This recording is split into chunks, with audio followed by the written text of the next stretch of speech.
Aos 21 anos, eu havia colecionado 8 relacionamentos fracassados em apenas 12 meses, cada um me deixando mais vazia que o anterior.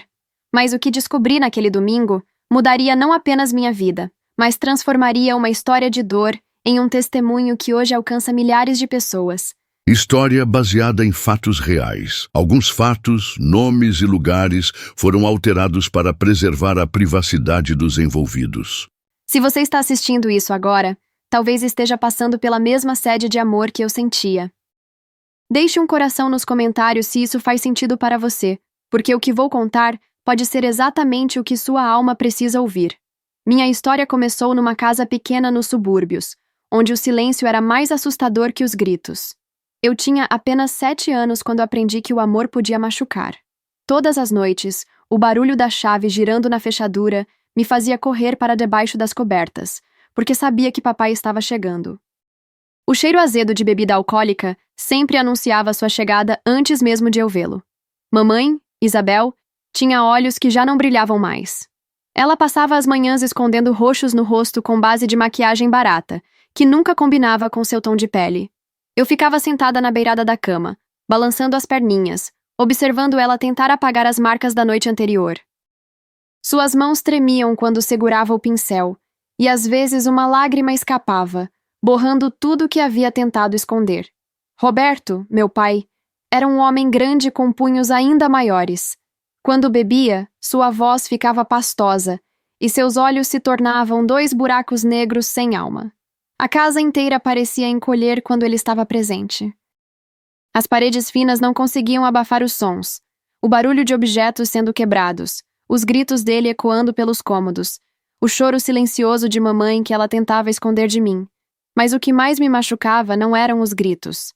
Era o silêncio que vinha depois. Era acordar de manhã e encontrar mamãe varrendo cacos de vidro como se fossem pétalas de flores. Era ver papai saindo para trabalhar como se nada tivesse acontecido, assobiando alguma música enquanto eu e mamãe ficávamos cuidando das feridas invisíveis que ele havia deixado. Aprendi muito cedo a ser invisível. Na escola, eu era aquela menina quieta no fundo da sala, com o uniforme sempre amassado e tênis furados. As professoras às vezes perguntavam se estava tudo bem em casa, mas eu havia aprendido que algumas verdades eram pesadas demais para serem compartilhadas. Está tudo bem, eu respondia, forçando um sorriso que não chegava aos meus olhos. Durante os recreios, eu observava as outras crianças brincando, rindo, sendo crianças de verdade. Seus pais chegavam para buscá-las com sorrisos genuínos, abraços calorosos, beijos na testa. Eu ficava imaginando como seria ter pais que se olhavam com carinho, que conversavam sobre o dia sem gritar, que demonstravam amor sem machucar. O vazio dentro de mim crescia a cada dia. Era como se houvesse um buraco negro no meu peito que sugava toda a alegria, toda a esperança, todo o amor que eu tentava encontrar. Mamãe estava sempre perdida em suas próprias dores, tentando sobreviver a cada dia. Papai era uma presença ameaçadora que transformava nossa casa num campo de batalha. E eu? Eu era apenas uma espectadora da minha própria vida, esperando que algum dia alguém me enxergasse de verdade. As coisas pioraram quando mamãe começou a beber. No início, eram apenas alguns goles da garrafa que papai deixava pela casa. Depois, ela começou a esconder suas próprias garrafas atrás dos produtos de limpeza embaixo da pia. O cheiro azedo se tornou uma constante na nossa casa, vindo tanto dele quanto dela. Eu tinha 12 anos quando aprendi a preparar minha própria comida. Mamãe passava tardes inteiras dormindo no sofá, com uma garrafa meio vazia ao seu lado. Eu cobria ela com um cobertor, ligava o ventilador quando estava calor e ficava ali sentada no chão, apenas observando. Às vezes ela murmurava coisas no sono, pedidos de desculpa, súplicas, nomes que eu não conhecia. A solidão se tornou minha companheira mais constante. Eu conversava comigo mesma no espelho, inventava amigos imaginários, escrevia cartas para pessoas que nunca existiram. O silêncio da casa era tão pesado que eu colocava música alta só para sentir que havia vida naquele lugar. Mas quando a música parava, o vazio voltava, ainda maior, ainda mais doloroso. Na adolescência, comecei a entender que o que eu sentia não era normal. Outras meninas da minha idade falavam sobre suas famílias com carinho, reclamavam de pais chatos que se preocupavam demais, de mães que faziam perguntas sobre onde iam e com quem. Eu sonhava em ter problemas assim. Ter alguém que se importasse o suficiente para ser chato, para fazer perguntas, para se preocupar comigo. Foi aos 15 anos que comecei a procurar amor nos lugares errados. O primeiro foi um menino da escola que me deu atenção quando eu mais precisava. Ele me ouvia reclamar dos meus problemas, segurava minha mão quando eu chorava, me fazia sentir especial. Por alguns meses, achei que havia encontrado o que procurava, mas logo descobri que ele tinha o mesmo temperamento explosivo do meu pai. Carlos prometia que me protegeria de tudo, que seria diferente dos homens que eu conhecia. Mas quando ficava com raiva, seus olhos ficavam iguais aos do papai, duas poças escuras sem fundo. Começou controlando onde eu ia, depois com quem eu falava, e finalmente chegou ao ponto de quebrar meu celular durante uma discussão. Naquele momento, vendo os pedaços da tela espalhados pelo chão, entendi que estava repetindo a história da minha mãe. Mas terminar com ele não resolveu o problema dentro de mim. O vazio continuava lá, ainda maior, ainda mais doloroso. Era como se cada relacionamento fracassado fosse mais uma prova de que eu era destinada a ser rejeitada, de que havia algo fundamentalmente errado comigo que afastava as pessoas. Depois veio Diego, com seus olhos sempre vermelhos e suas ausências inexplicáveis. Ele parecia gentil no início, diferente de Carlos. Me tratava com carinho, falava sobre sonhos e futuro. Mas logo descobri que ele estava perdido num mundo de substâncias que o tornavam uma pessoa completamente diferente. Passava dias desaparecido. Voltava com histórias confusas, promessas quebradas, explicações que não faziam sentido. Eu tentava ajudá-lo, acreditava que meu amor seria suficiente para salvá-lo. Passei noites em claro esperando ele voltar. Ignorava os conselhos dos poucos amigos que tinha. Mentia para mim mesma dizendo que as coisas iam melhorar. Mas depois de 4 meses vendo a pessoa que eu amava se destruindo, percebi que estava me destruindo junto. Eduardo veio logo depois, prometendo me proteger de todos os problemas. Ele era mais velho, parecia ter controle sobre sua vida, tinha dinheiro e influência no bairro. No início, me senti segura ao lado dele. Pela primeira vez, alguém parecia ser forte o suficiente para cuidar de mim. Mas logo descobri que sua força vinha de atividades que poderiam destruir meu futuro. Ele me pressionava para participar de esquemas duvidosos, dizia que eu era ingênua por querer viver na linha. Quando a polícia apareceu em sua casa numa madrugada, eu estava lá. Ver os policiais, sentir o medo, perceber que poderia ter minha vida inteira arruinada por associação, me fez acordar para a realidade. Eu estava tão desesperada por amor que estava disposta a sacrificar meu futuro. Marcos foi diferente. Ele tinha carro, roupas de marca, falava sobre lugares que queria conhecer. Parecia ser exatamente o tipo de homem que poderia me dar a vida estável que eu tanto sonhava. Por alguns meses, me senti como uma princesa ao lado dele. Ele me levava para lugares bonitos, me apresentava para seus amigos, me fazia sentir importante. Mas Marcos colecionava mulheres como troféus. Seu telefone vivia apitando com mensagens de outras garotas, ele flertava abertamente quando achava que eu não estava vendo, e chegou ao ponto de ser flagrado beijando outra numa festa onde estávamos juntos. Quando confrontei ele, simplesmente riu e disse que eu era ingênua por acreditar em exclusividade. Naquele momento, senti que meu coração se partiu em pedaços ainda menores. O quinto foi André, que desde o primeiro encontro deixou claro que não queria compromisso sério. Ele me procurava apenas quando sentia vontade. Me tratava como se eu fosse um objeto disponível para sua satisfação. E eu, tão desesperada por qualquer forma de atenção, qualquer migalha de afeto, aceitei essa dinâmica humilhante. Durante 2 meses, vivi numa montanha-russa emocional. Ele me fazia sentir desejada quando estava presente, mas me deixava completamente vazia quando desaparecia por dias. Eu checava o telefone obsessivamente, inventava desculpas para passar pelos lugares onde sabia que ele frequentava, me diminuía cada vez mais na esperança de que ele mudasse de ideia sobre mim. Paulo parecia ser a resposta para todos os meus problemas. Ele era atencioso, carinhoso, dizia que queria algo sério comigo. Por algumas semanas, me senti finalmente completa. Ele ligava todos os dias, fazia planos para o futuro, me apresentou para sua família. Eu comecei a acreditar que finalmente havia encontrado alguém que me amaria de verdade. Mas Paulo tinha demônios próprios que eu não conseguia ver no início.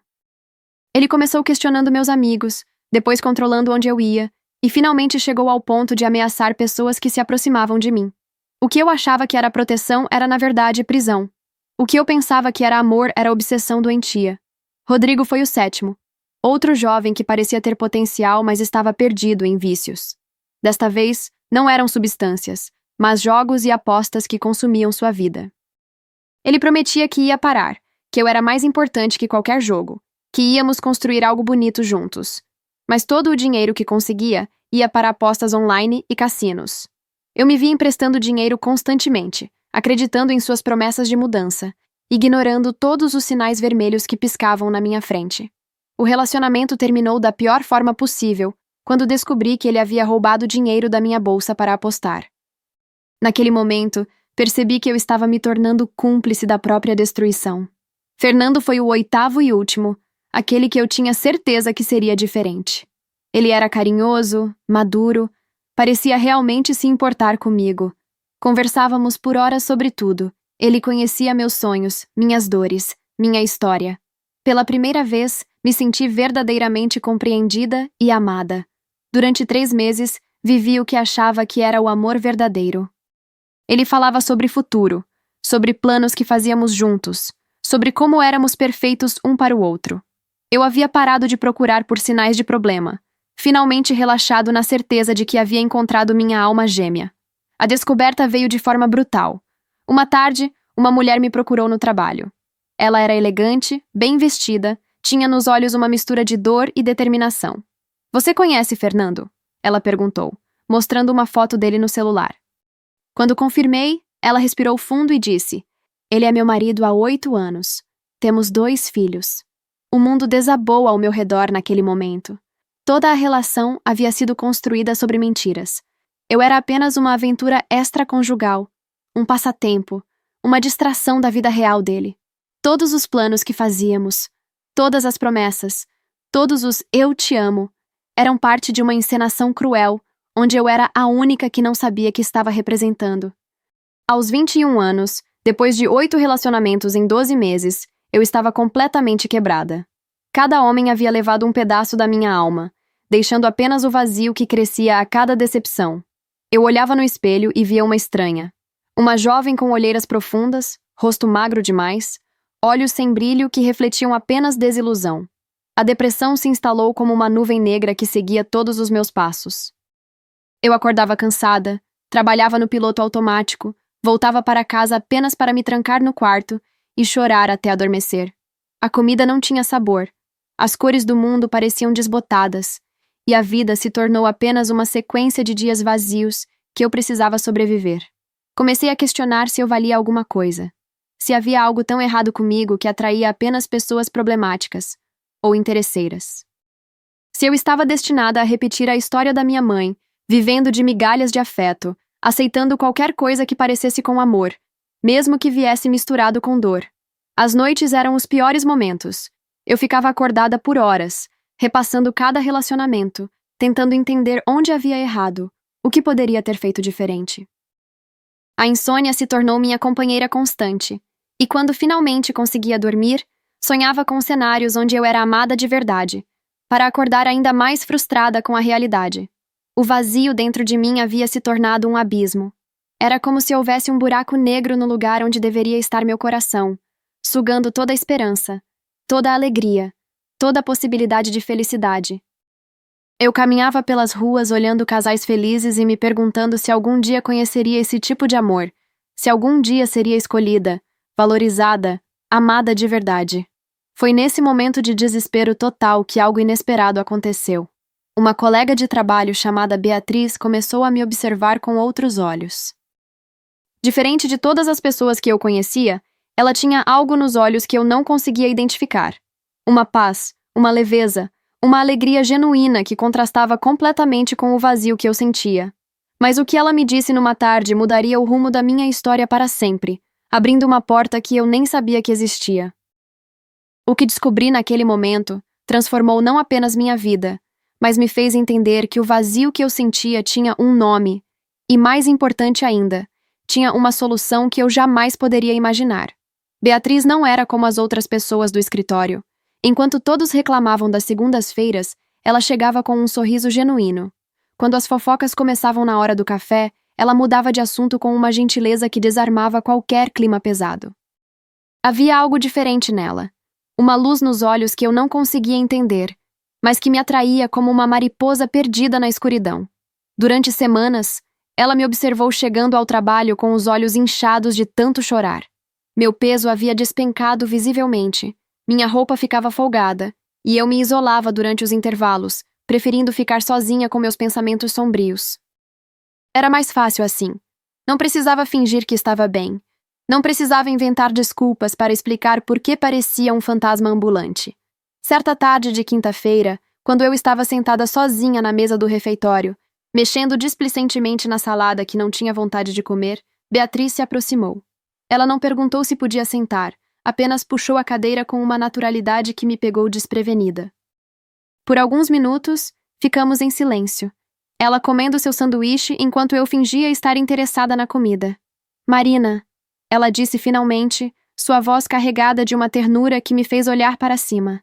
Eu não sei o que está acontecendo na sua vida, mas posso ver que você está sofrendo.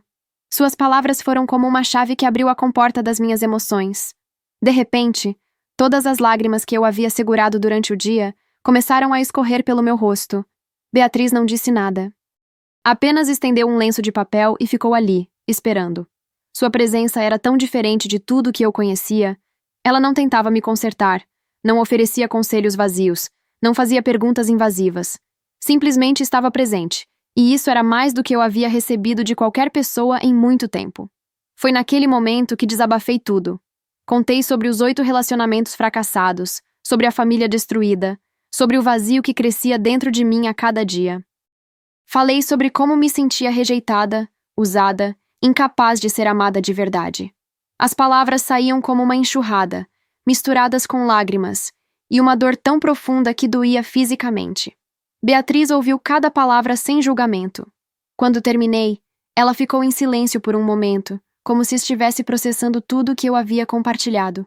Então, com uma suavidade que me desarmo, ela começou a falar sobre sua própria história. Contou que também havia passado por momentos muito difíceis, que havia se sentido perdida e sem esperança. Mas encontrei algo que mudou completamente minha perspectiva sobre a vida. Ela disse, seus olhos brilhando com uma sinceridade que me tocou profundamente. Encontrei uma comunidade onde fui acolhida exatamente como eu era, sem máscaras, sem pretensões.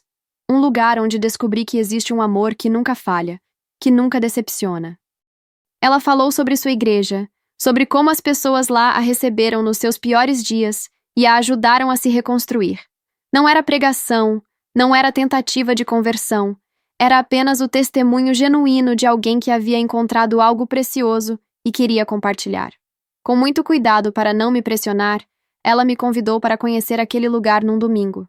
Minha primeira reação foi de resistência total. Beatriz, você sabe que eu não acredito em Deus, eu disse, enxugando as lágrimas. Religião não é para mim. Se Deus existisse, Ele não teria permitido tudo o que aconteceu na minha vida. As palavras saíram carregadas de toda a mágoa acumulada ao longo dos anos. Ela apenas sorriu com compreensão. Eu entendo perfeitamente. Eu pensava exatamente a mesma coisa. Mas e se você estiver errada? E se existir algo maior esperando por você? Não havia pressão em sua voz. Apenas uma sugestão gentil plantada com tanto carinho que ficou ecoando na minha mente pelos dias seguintes. Durante a semana toda, pensei sobre o convite de Beatriz. A curiosidade lutava contra o ceticismo, a desesperança contra uma fagulha quase imperceptível de esperança.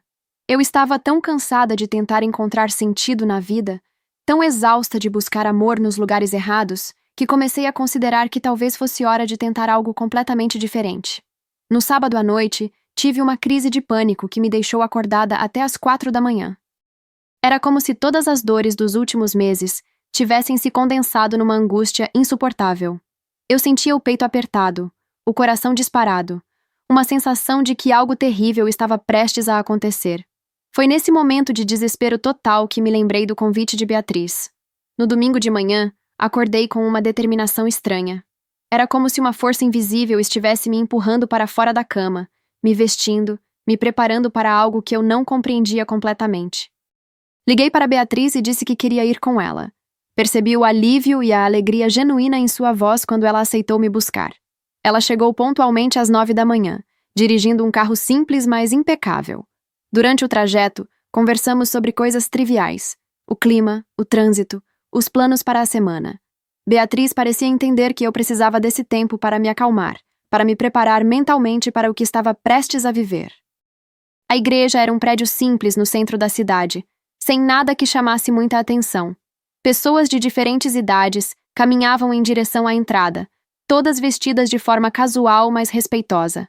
Havia famílias inteiras, jovens sozinhos, idosos de mãos dadas, crianças correndo entre os adultos. Era uma mistura eclética que me surpreendeu positivamente. Ao entrar, fui recebida por um casal de meia-idade que cumprimentou Beatriz com abraços calorosos. Eles me olharam com sorrisos genuínos, sem curiosidade invasiva ou julgamento. "Seja muito bem-vinda", disse a mulher estendendo a mão. "É um prazer tê-la conosco hoje." Sua simplicidade e sinceridade me deixaram mais relaxada.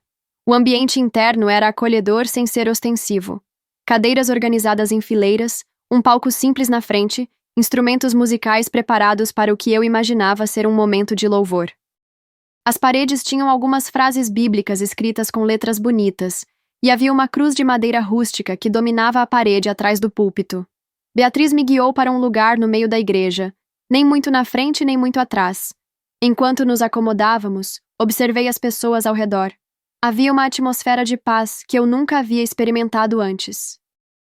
As conversas eram em tom baixo, os cumprimentos eram calorosos, e havia uma sensação geral de que aquelas pessoas genuinamente gostavam de estar ali. O culto começou com músicas que eu não conhecia, mas que tinham uma melodia envolvente. As pessoas cantavam com os olhos fechados, algumas levantavam as mãos, outras apenas ouviam em silêncio. Não havia performance ou show. Era como se estivessem se conectando com algo maior que eles mesmos. Eu me senti como uma observadora de um ritual íntimo e poderoso. Durante as músicas, algo estranho começou a acontecer dentro de mim. Era como se as melodias estivessem tocando numa parte da minha alma que eu nem sabia que existia. Algumas letras falavam sobre amor incondicional, sobre refúgio na tempestade, sobre um pai que nunca abandona seus filhos. Palavras que ressoavam com uma força que eu não conseguia explicar. Quando as músicas terminaram, um homem de aproximadamente 50 anos subiu ao púlpito. Ele não tinha nada de extraordinário na aparência. Altura mediana, cabelos grisalhos, roupas simples. Mas quando começou a falar, sua voz carregava uma autoridade gentil que prendeu minha atenção completamente. "Hoje quero falar sobre algo que todos nós conhecemos bem", ele começou, olhando diretamente para a congregação. "O vazio. Aquela sensação de que algo está faltando, por mais que tentemos preencher com conquistas, relacionamentos, posses ou experiências." Minhas mãos começaram a tremer levemente. Era como se ele estivesse falando diretamente comigo. O pastor continuou. "Esse vazio não é acidental. Não é defeito de fabricação. Não é sinal de que você é inadequado ou incompleto. Esse vazio foi projetado pelo próprio Deus como um espaço reservado exclusivamente para Ele. É como se cada ser humano nascesse com um buraco no formato de Deus no coração." Lágrimas começaram a escorrer silenciosamente pelo meu rosto. Pela primeira vez na vida, alguém estava explicando exatamente o que eu sentia. O vazio que me consumia, a sede insaciável por amor, a sensação constante de que algo estava faltando. Tudo isso tinha um nome, tinha uma explicação, tinha um propósito. Por isso tentamos preencher esse espaço com tantas coisas. Ele prosseguiu. Relacionamentos, sucesso profissional, dinheiro, fama, prazeres. Mas nada disso cabe perfeitamente naquele buraco, porque ele foi feito especificamente para Deus. É como tentar encaixar peças erradas num quebra-cabeças.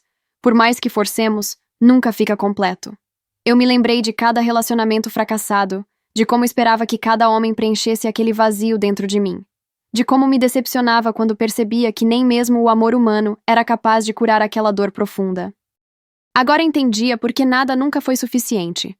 O pastor então abriu a Bíblia e leu um versículo que mudaria minha vida para sempre.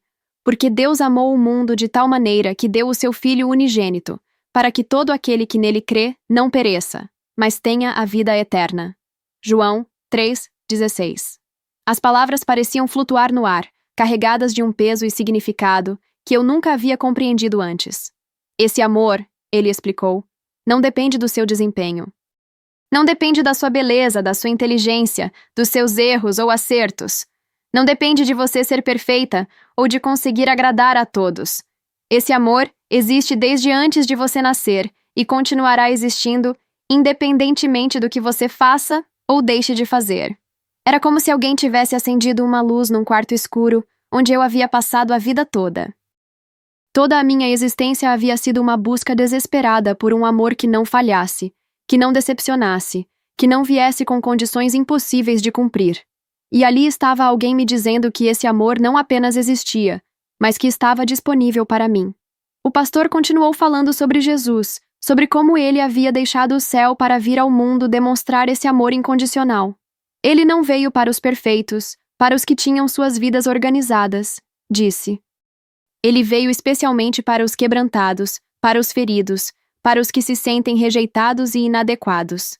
Naquele momento, senti como se Jesus estivesse na igreja, olhando diretamente para mim.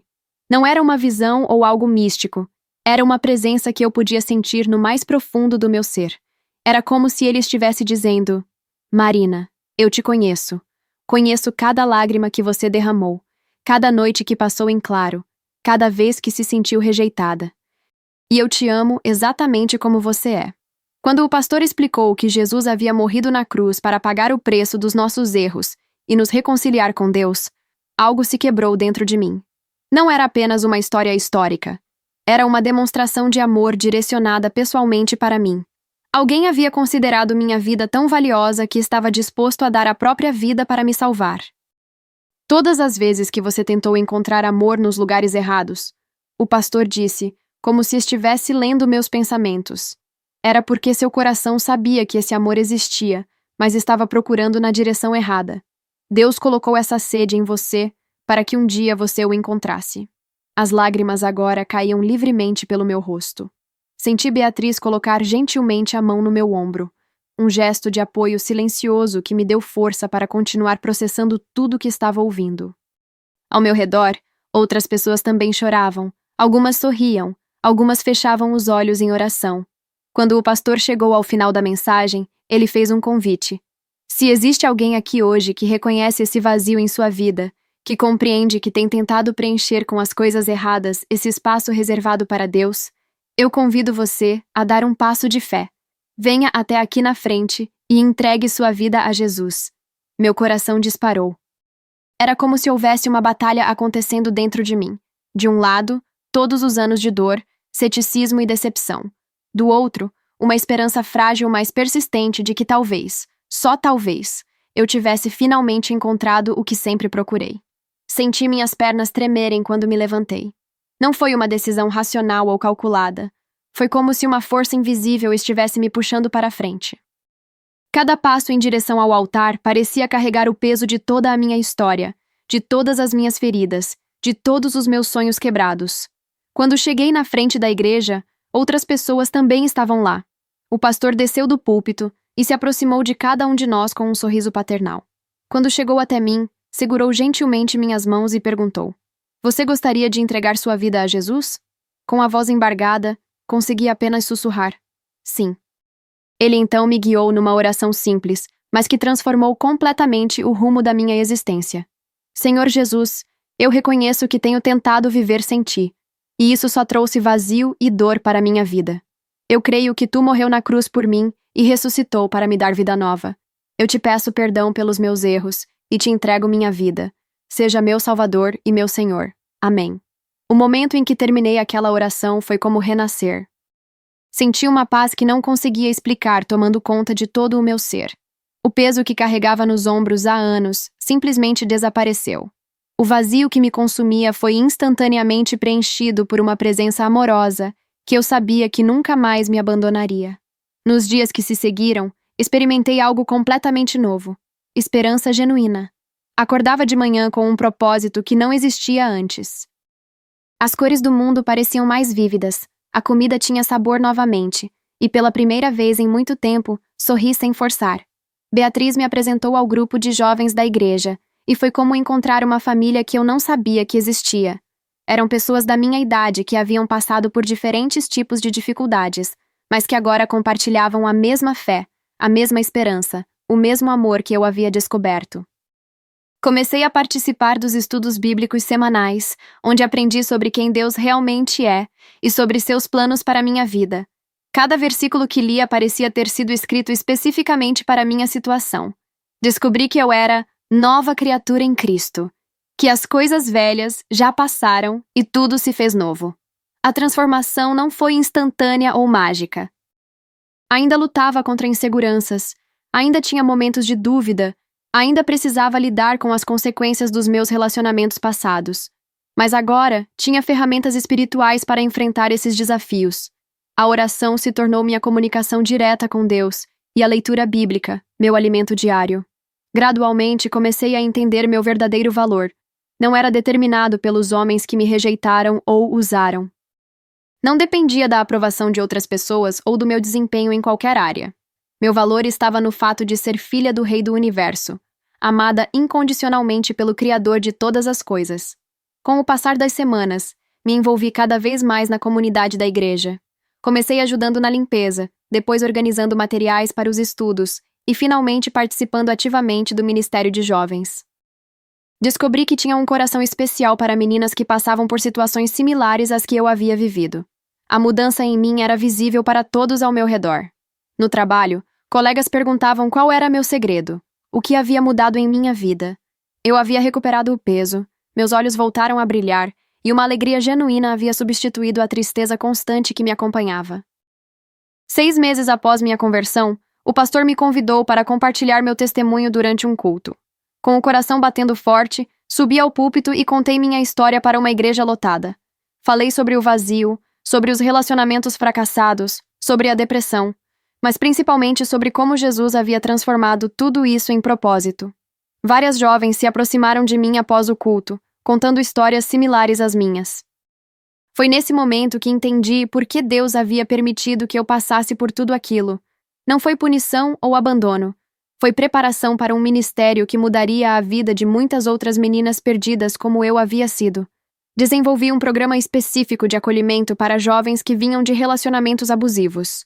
Oferecíamos não apenas apoio espiritual, mas também acompanhamento psicológico e ajuda prática para que elas pudessem reconstruir suas vidas sobre bases sólidas. Minha história se tornou testemunho poderoso que alcançou muito além das paredes da igreja. Comecei a compartilhar nas redes sociais e centenas de pessoas comentavam dizendo que se identificavam com minha jornada. O que era uma dor pessoal havia se tornado uma ponte para levar esperança a outros corações feridos. Mas Deus ainda tinha mais transformações reservadas para minha vida. O que aconteceu a seguir não apenas completaria minha cura emocional, mas me mostraria como Ele pode restaurar muito mais do que imaginamos possível quando entregamos nossa história completamente em Suas mãos. Parte 3. O amor verdadeiro e a restauração completa. 2 anos haviam se passado desde aquele domingo que mudou minha vida para sempre. Se alguém me dissesse naquela época que eu me tornaria uma das líderes do Ministério Jovem, eu riria de descrença. Mas ali estava eu, aos 25 anos, coordenando um programa que já havia acolhido mais de 50 meninas que chegavam à igreja com os mesmos olhos vazios que eu tinha antes de conhecer Jesus. Cada história que ouvia ecoava pedaços da minha própria jornada. Meninas que vinham de relacionamentos destrutivos, famílias despedaçadas, sonhos destroçados. Quando elas chegavam, eu via meu antigo reflexo, aquela sede desesperada por amor, aquela sensação de não valer nada, aquele vazio que parecia um buraco sem fundo. Mas agora eu tinha algo para oferecer, a certeza de que existia uma saída, um amor que nunca falha, uma esperança real. Foi durante uma dessas atividades do ministério que minha vida tomou uma direção que eu jamais poderia ter planejado. Era uma sexta-feira à noite, e estávamos ensaiando uma apresentação para o culto de domingo. As meninas haviam preparado uma dramatização sobre mulheres da Bíblia que foram transformadas pelo encontro com Deus, e eu estava ajudando com os detalhes finais. O grupo de louvor estava ensaiando no salão ao lado, e através das paredes finas eu podia ouvir as melodias que se misturavam com nossas vozes. Uma guitarra tocava uma melodia suave que parecia flutuar pelo ambiente, criando uma atmosfera de paz que sempre me tocava profundamente. Quando terminamos nosso ensaio, decidi passar no outro salão para cumprimentar os músicos. Foi quando o vi pela primeira vez de forma diferente. Gabriel estava concentrado em sua guitarra, dedos dançando pelas cordas com uma naturalidade que revelava anos de prática. Ele estava na igreja desde que eu chegara, sempre simpático nos cumprimentos, sempre prestativo quando precisávamos de ajuda técnica, mas naquela noite havia algo diferente. Talvez fosse a forma como a luz incidia em seu rosto enquanto ele tocava, ou talvez fosse o fato de eu finalmente estar pronta para enxergar o que sempre esteve ali. Gabriel tinha 27 anos e havia se convertido ainda adolescente. Sua história era diferente da minha. Ele vinha de uma família cristã, havia crescido na igreja, nunca passou pelos extremos de dor que marcaram minha juventude, mas isso não o tornava menos profundo ou menos interessante. Pelo contrário, havia nele uma estabilidade emocional e espiritual que eu admirava profundamente. Nos meses seguintes, nossa amizade cresceu naturalmente. Gabriel era diferente de todos os homens que eu havia conhecido. Ele me tratava com um respeito genuíno que ia além da cortesia social. Quando conversávamos, ele realmente ouvia, fazia perguntas inteligentes, demonstrava interesse genuíno pela minha história e pelo trabalho que desenvolvia no ministério. O que mais me impressionava era sua pureza de intenções. Gabriel nunca fez comentários inadequados, nunca tentou se aproveitar de momentos a sós, nunca demonstrou interesse apenas físico. Ele me via como uma pessoa completa, mente, coração e alma. E isso era algo completamente novo na minha experiência. Certa noite, após um culto particularmente tocante sobre relacionamentos, segundo o coração de Deus, Gabriel me abordou com uma seriedade respeitosa que imediatamente chamou minha atenção. "Marina", ele disse, seus olhos encontrando os meus com uma sinceridade que me desarmo. "Eu gostaria de conversar com você sobre algo importante." Meu coração acelerou, mas não com a ansiedade desesperada que eu costumava sentir. Era uma expectativa diferente, misturada com paz e confiança. Gabriel sugeriu que conversássemos na presença do pastor, o que me surpreendeu positivamente. Ele queria fazer as coisas da forma certa, com transparência total. Na presença do pastor Marcos, Gabriel expressou seu interesse em me conhecer melhor com intenções matrimoniais. Não era uma proposta de casamento. Era um pedido para iniciarmos um relacionamento com propósito definido, baseado nos princípios cristãos que ambos havíamos abraçado. Ele conhecia toda a minha história e me amava não apesar do meu passado, mas incluindo toda a minha jornada de transformação. "Marina", ele disse, segurando delicadamente minhas mãos, "eu vejo em você uma mulher de Deus que foi restaurada e renovada. Sua história não é motivo de vergonha. É testemunho do poder transformador de Jesus. Eu gostaria de caminhar ao seu lado, se você me permitir, construindo algo bonito para a glória de Deus. Pela primeira vez na vida, um homem me via como eu realmente era, não como objeto de desejo, não como passatempo, não como troféu ou conquista. Gabriel me via como filha amada de Deus, como mulher com propósito, como parceira em potencial para uma jornada de fé compartilhada. Nosso namoro foi completamente diferente de todas as experiências que eu havia vivido. Estabelecemos limites físicos claros desde o início, decidindo preservar a intimidade para o casamento. Nossos encontros aconteciam sempre em grupos ou locais públicos, e quando ficávamos a sós, era para conversas profundas sobre sonhos, propósitos, visão de família e ministério. Gabriel me apresentou uma forma de relacionamento que eu nem sabia que existia. Conversávamos sobre teologia, sobre nossos chamados ministeriais, sobre como queríamos educar nossos futuros filhos. Orávamos juntos, estudávamos a Bíblia juntos, servíamos juntos na igreja. O relacionamento se baseava em crescimento mútuo em todas as dimensões da vida. Durante os 2 anos de namoro, experimentei pela primeira vez o que significava ser verdadeiramente amada. Gabriel demonstrava cuidado através de pequenos gestos, lembrava de datas importantes, perguntava sobre meu trabalho, se interessava pelos detalhes do ministério, me apoiava nos momentos difíceis. Mas tudo isso vinha acompanhado de um respeito absoluto pelos limites que havíamos estabelecido. Foi durante esse período de estabilidade emocional e crescimento espiritual que tomei uma das decisões mais difíceis da minha vida. Queria me reconciliar com meus pais antes do casamento. A maturidade que desenvolvera na fé me deu forças para perdoar feridas que carregava desde a infância. O primeiro passo foi procurar mamãe. Descobri que ela estava morando sozinha num apartamento pequeno no mesmo bairro onde cresci. Quando toquei a campainha, meu coração batia tão forte que eu podia ouvir nos ouvidos. A mulher que abriu a porta era uma versão envelhecida e frágil da Isabel que eu conhecia, mais magra, com cabelos grisalhos, rugas marcadas por anos de sofrimento. Marina? Ela sussurrou, como se estivesse vendo um fantasma. Suas mãos tremiam quando me convidou para entrar. O apartamento era simples, mas limpo, com poucos móveis e algumas fotos antigas espalhadas. Nos sentamos no sofá pequeno, e por alguns minutos apenas nos observamos em silêncio. Mãe, comecei, sentindo as lágrimas queimarem nos olhos. Eu vim aqui para te dizer que te perdoo. Por tudo. Pela ausência, pela negligência, pelo alcoolismo, por não ter me protegido quando eu mais precisava.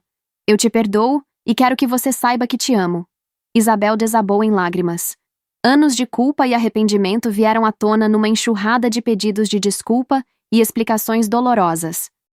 Ela contou sobre como se sentia incapaz de me proteger, sobre como o álcool era sua forma de escapar de uma realidade insuportável, sobre como se odiava por ter falhado como mãe. Abracei minha mãe naquele apartamento pequeno e senti o poder do perdão operando em nossos corações. Contei sobre minha transformação, sobre Jesus, sobre como havia encontrado cura para todas aquelas feridas. Com muito carinho, a convidei para conhecer a igreja onde minha vida havia sido restaurada. Para minha surpresa e alegria, mamãe aceitou o convite. No domingo seguinte, ela chegou à igreja nervosa, mas disposta. Ver minha mãe sentada ao meu lado durante o culto foi uma das experiências mais emocionantes da minha vida. Quando o pastor fez o convite para a entrega de vidas, observei com o coração acelerado enquanto mamãe se levantava e caminhava em direção ao altar. A conversão de Isabel foi genuína e profunda. Ela se envolveu num programa de libertação de vícios que a igreja oferecia e gradualmente foi sendo restaurada em todas as áreas da vida. Ver minha mãe sendo transformada pelo mesmo amor que havia transformado a mim foi como assistir a um milagre em câmera lenta. Procurar papai foi mais desafiador. Roberto estava morando numa pensão do centro da cidade, trabalhando como segurança noturno. Quando me viu, sua reação foi de surpresa misturada com desconfiança. Ele havia envelhecido muito, o cabelo estava completamente branco, e seus olhos carregavam o peso de anos de arrependimento não verbalizado. Pai, eu disse, controlando a emoção. Eu vim aqui para te dizer que te perdoo por tudo o que aconteceu na nossa casa. Sei que você também estava sofrendo, que a bebida controlava sua vida. Eu te perdoo e quero que você saiba que estarei me casando em breve. Gostaria muito que você estivesse presente. Roberto ficou em silêncio por muito tempo, processando aquelas palavras. Quando finalmente falou, sua voz estava embargada. Marina, eu não mereço seu perdão. Fui um pai terrível, um marido violento. Destruí nossa família. As lágrimas escorriam pelo rosto daquele homem que eu havia temido durante toda a infância. Pai, eu respondi, o perdão não é sobre merecer, é sobre escolher libertar o coração do rancor. Jesus me ensinou que todos nós precisamos de perdão, e todos nós podemos ser transformados. Contei sobre minha história, sobre a igreja, sobre Gabriel, sobre como Deus havia restaurado completamente minha vida. Roberto ouviu tudo em silêncio. Embora tenha aceitado o convite para o casamento, ele ainda resistia à ideia de conhecer a igreja. Isso é para gente boa, Marina. Eu fiz coisas demais para ser perdoado por Deus, ele disse, balançando a cabeça. Mas eu podia ver que algo havia sido plantado em seu coração naquele dia. Os preparativos do casamento se tornaram uma celebração antecipada da restauração que Deus havia operado em nossa família. Gabriel e eu decidimos fazer uma cerimônia simples, mas significativa na mesma igreja onde eu havia encontrado Jesus. Cada detalhe foi planejado com oração e gratidão. Durante esse período, compramos um apartamento de 2 quartos e 50 metros quadrados num condomínio simples, mas bem localizado. Gabriel havia economizado durante anos para esse momento, e eu contribuí com o que havia conseguido juntar trabalhando e servindo na igreja. Mobiliar nossa primeira casa foi um exercício de fé e alegria. Cada móvel escolhido representava um futuro construído sobre fundamentos sólidos. O pedido de casamento aconteceu durante um retiro da igreja nas montanhas. Gabriel havia planejado tudo com cuidado, envolvendo toda a nossa comunidade de fé no momento. Durante o culto de encerramento, ele subiu ao palco e pediu para eu me aproximar. Na frente de todos que haviam acompanhado nossa jornada, ele se ajoelhou e fez a pergunta que mudaria nossas vidas para sempre. Marina, ele disse, segurando um anel simples, mas lindo. Você quer construir uma família cristã comigo? Quer ser minha esposa e caminharmos juntos servindo a Deus por toda a nossa vida? A igreja inteira explodiu em aplausos quando eu disse sim através das lágrimas de alegria. Os meses de preparação para o casamento foram marcados por expectativa e gratidão. Organizamos tudo com simplicidade, mas com muito amor. A decoração foi feita pelas próprias meninas do Ministério Jovem. As flores foram doadas por membros da igreja. E o buffet foi preparado por famílias que quiseram contribuir para a nossa festa. No dia do casamento, acordei com uma paz sobrenatural. Não havia ansiedade ou nervosismo, apenas a certeza absoluta de que estava vivendo o plano perfeito de Deus para a minha vida. Mamãe chegou cedo para me ajudar a me arrumar, e ver seus olhos brilhando de orgulho foi um dos presentes mais preciosos que recebi naquele dia. Quando chegou o momento de entrar na igreja, meu coração quase parou ao ver papai esperando na porta. Ele estava usando um terno emprestado que ficava um pouco largo, mas seus olhos estavam limpos e determinados. Marina, ele disse, estendendo o braço, seria uma honra caminhar com você até o altar. Caminhar pelo corredor da igreja ao lado do homem que havia sido minha maior fonte de dor foi uma experiência de cura profunda. A cada passo, sentia o peso do passado sendo substituído pela leveza do perdão. Quando chegamos ao altar e papai colocou minha mão na de Gabriel, ele sussurrou: "Cuide bem dela. Ela é um tesouro." Naquele momento, vi lágrimas nos olhos do homem que raramente demonstrava emoção. A cerimônia foi conduzida pelo pastor Marcos, o mesmo que havia recebido minha entrega de vida anos antes. Durante os votos, tive a oportunidade de testemunhar publicamente sobre como Deus havia transformado uma história de rejeição numa história de amor verdadeiro. Falei sobre como Jesus havia curado meu coração e me preparado para aquele momento. Quando Gabriel e eu nos beijamos como marido e mulher, senti que um ciclo se completava. A menina que havia buscado amor desesperadamente em 8 relacionamentos destrutivos, agora estava sendo amada da forma como Deus sempre planejou, com pureza, respeito, compromisso e propósito eterno.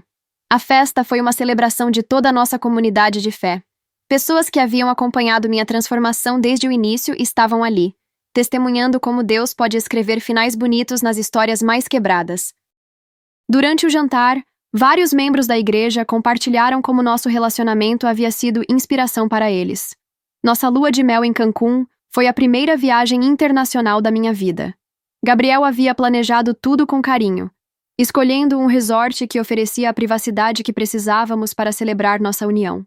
Durante aquela semana no México, desfrutamos finalmente da intimidade que havíamos preservado durante todo o namoro. Cada momento daquela lua de mel foi permeado de gratidão. Quando caminhávamos de mãos dadas pela praia ao pôr do sol, eu não conseguia parar de agradecer a Deus por ter transformado minha história de forma tão completa. A espera havia valido cada dia. Experimentamos não apenas a união física, mas a conexão espiritual e emocional de um casal que havia construído seu relacionamento sobre princípios eternos. Ao retornarmos do México, nos mudamos para nosso apartamento. Era pequeno, simples, mas era nosso primeiro lar verdadeiro. Organizamos cada cômodo com oração e expectativa. A sala se tornou um espaço de acolhimento, onde recebíamos jovens da igreja. O quarto foi decorado com versículos bíblicos que falavam sobre família e propósito. A cozinha se transformou no coração da casa, onde preparávamos refeições para amigos e pessoas necessitadas. Nossa vida de casados se estabeleceu numa rotina abençoada. Acordávamos cedo para oração e leitura bíblica juntos. Gabriel saía para trabalhar enquanto eu me dedicava ao Ministério Jovem, que havia crescido significativamente. Nossas noites eram reservadas para conversas, planejamento ministerial e momentos de intimidade que fortaleciam nosso vínculo. O impacto da nossa história começou a alcançar pessoas muito além das paredes da nossa igreja. Comecei a compartilhar meu testemunho nas redes sociais, e centenas de mensagens chegavam diariamente, jovens contando histórias similares, pedindo conselhos, buscando esperança. O que era uma dor pessoal havia se tornado uma ponte para levar cura a milhares de corações feridos.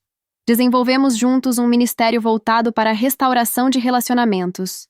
Gabriel usava sua experiência como homem que havia se mantido puro para aconselhar rapazes, enquanto eu ministrava para as meninas.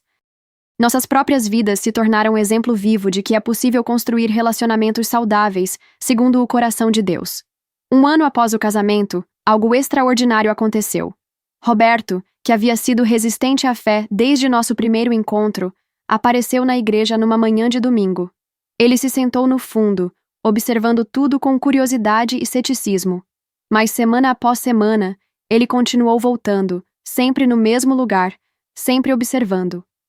O que meu pai estava vendo era a transformação completa que Deus havia operado em nossa família. Via sua ex-esposa Isabel completamente restaurada, envolvida nos ministérios da igreja, irradiando uma alegria que ele não presenciava há décadas. Via sua filha feliz num casamento sólido, usando sua história de dor para trazer cura a outras pessoas. Via uma comunidade que o recebia sem julgamento, oferecendo amor incondicional. Numa manhã de domingo, 8 meses depois da sua primeira visita, papai se levantou durante o apelo e caminhou até a frente da igreja. Quando o pastor perguntou se ele queria entregar sua vida a Jesus, Roberto respondeu com voz embargada: "Quero conhecer esse Deus que transformou minha família." Naquele momento, nossa restauração se tornou completa. Ver meus pais sendo batizados juntos, 2 anos após meu casamento, foi um dos momentos mais emocionantes da minha vida. A família que havia sido destroçada pela violência e vício estava agora reunida na fé, servindo ao mesmo Deus, caminhando na mesma direção. Era como assistir à ressurreição de algo que todos acreditavam estar morto para sempre. Gabriel e eu começamos a receber convites para compartilhar nossa história em igrejas de outras cidades. Nosso testemunho se tornou fonte de esperança para casais que lutavam em relacionamentos difíceis e para jovens que repetiam padrões destrutivos. Viajávamos aos fins de semana, sempre retornando para nossa igreja local e nosso ministério na comunidade. 3 anos após o casamento, sentimos que Deus estava nos preparando para um novo capítulo. Começamos a orar sobre a possibilidade de ter filhos, mas também sobre expandir nosso alcance ministerial.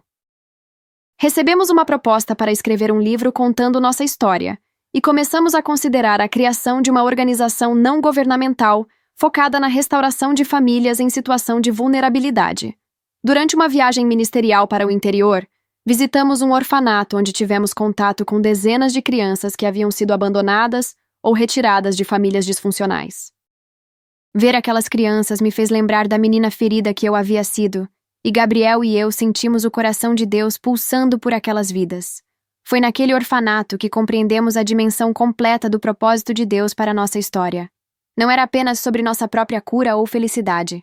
Era sobre usar nossa experiência de restauração para alcançar o maior número possível de famílias quebradas, oferecendo esperança prática e transformação real através do amor de Jesus. Hoje, 5 anos após aquele domingo que mudou minha vida, posso afirmar com absoluta certeza que Deus é especialista em escrever finais bonitos nas histórias mais despedaçadas. O vazio que me consumia durante anos não era defeito. Era um espaço reservado exclusivamente para Ele. Cada relacionamento fracassado não foi tempo perdido. Foi preparação para reconhecer o amor verdadeiro quando ele chegasse. Nossa história se tornou testemunho vivo de que não importa quão quebrado você esteja, não importa quantos erros tenha cometido, não importa quão distante de Deus você se sinta, Ele está esperando para restaurar completamente sua vida. O mesmo Jesus que transformou uma jovem desesperançosa numa mulher de propósito, pode fazer o mesmo por você. Se você está assistindo esse vídeo hoje e se identifica com alguma parte da minha história, quero que saiba que sua vida pode ser completamente diferente. O vazio que você sente, a sede por amor verdadeiro, a sensação de que algo está faltando, isso não é acidental. É Deus chamando seu coração para casa. Talvez você tenha passado por relacionamentos que a machucaram. Talvez venha de uma família destroçada. Talvez se sinta indigna de amor verdadeiro. Eu estava exatamente nesse lugar e descobri que existe um amor que nunca falha, nunca decepciona, nunca abandona. Jesus está esperando para preencher esse vazio em seu coração e transformar sua história de dor numa história de propósito. Não precisa esperar estar perfeita para se aproximar de Deus. Ele te recebe exatamente como você está, com todas as suas feridas, com todo o seu passado, com todos os seus erros. O que Ele fez por mim, Ele quer fazer por você. A mesma transformação que operou em minha família, Ele pode operar na sua. Se esse testemunho tocou seu coração, deixe um comentário contando sua história. Ore agora mesmo, entregando sua vida a Jesus. Procure uma igreja onde você possa ser acolhida e discipulada. Permita que Deus escreva um final bonito na sua história também. E lembre-se, você não foi criada para viver no vazio. Você foi criada para ser amada, para ter propósito, para fazer diferença no mundo. Sua história, por mais quebrada que pareça agora, pode se tornar fonte de cura para muitas outras pessoas. Deus está esperando para começar essa transformação na sua vida hoje mesmo. O final da minha história ainda está sendo escrito, mas posso garantir que cada capítulo tem sido melhor que o anterior, porque agora Jesus é o autor da minha vida. E se você permitir, ele pode ser o autor da sua também. Você também tem uma história de conversão que pode inspirar outras pessoas? Sua experiência pode tocar corações e mostrar o poder transformador de Jesus. Envie seu relato para nós pelo e-mail e tenha sua história publicada. Seu relato pode ajudar a salvar vidas.